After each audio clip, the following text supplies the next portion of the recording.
for Tessa's sake, because I was going to ask you, your qualifications, and Tessa, I'm filling you in the best I can here. Okay. So, okay.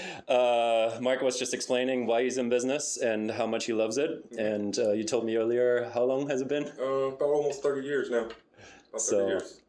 So, and we just covered, tell me what you think happened here with my piece of shit used compressor. Well, from after going through it and pulling the metering device out of it, the piston, it was never changed. So it actually created a back pressure, more pressure than the system, the compressor itself could handle, because it's a low pressure system. In a 410 system, it's a high pressure system. So that's what took your compressor out. Okay, awesome.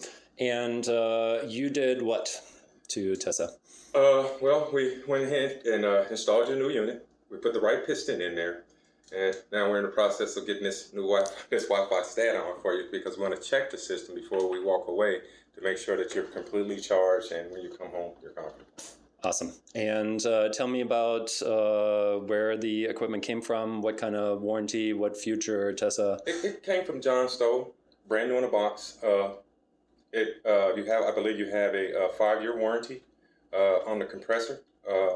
You have a warranty on everything in it. Even the smallest parts as a capacitor or a contactor. If it goes out, let's say, within a year or so, just those parts. The major motor loads get 5 years. The other parts, I think it's a year or two or something like that. If that goes out, you can call us, we'll come out and we'll replace it, and that won't cost you anything. Awesome. And Tessa, I'm going to leave you Mark's information and copy of the invoice and everything. The only other concern that with that guy, James, I mean, definitely what his initial diagnosis was correct. What do you think about the 2.5 ton versus 3 ton? He said the 2.5 ton was highly inadequate. Now, all that Mark knows from me is that we do not have returns on the second floor. Mm-hmm. We do have the returns on the first floor. What do you think? How's the size, cooling capacity expectation? I think 2.5 tons should be sufficient for the lower level for sure. With the window units upstairs, I mean, it will eventually start pulling, from upstairs, downstairs, because you do not have a return up there. If you had one, it would work so much better. But the fact that you do have a fan running, it's going to pull air. And one of the things that you can do to kind of trick it a little bit is to, instead of putting your fan on an auto setting, put it on a on. So it's continually moving air, yes. Even when the compressor is not cooling, it's right. Moving the air around. Yeah, the compressor will go on and off because the temperature is set.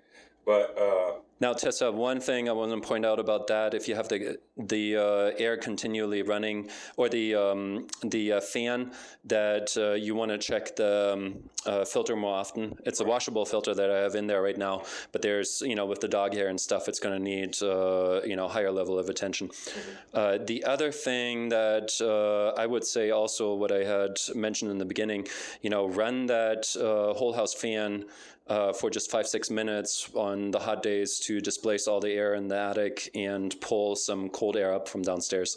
So that'll help as well. So, okay. Yeah, and then I only got W2, so. Tessa, if you have any more questions, I'll make sure, of course, you're going to have Mark's number.